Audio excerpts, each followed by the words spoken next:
Λοιπόν, σήμερα το μενού έχει κοτόπουλο με χιλοπίτες. Θα ψιλοκόψουμε ένα κρεμμυδάκι. Θα ψιλοκόψουμε και ένα σκόρδο.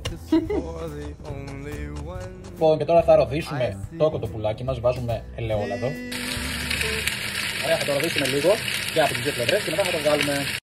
Και τώρα, αφού εξατμίστηκε το αλκοόλ, θα ρίξουμε μέσα τις ντομάτες, μια δάφνη, κανέλα, το μπαχάρι, αλάτι, περάκι και το νεράκι μας μέχρι να καλυφθεί το κοτόπουλο. Και σιγοβράζουμε για περίπου 45 λεπτά. Λοιπόν, αφού βράσαμε το κοτοπουλάκι μας, θα το βγάλουμε τώρα στην άκρη. Πολύ ωραίο, ρίξουμε τις χιλοπίτες.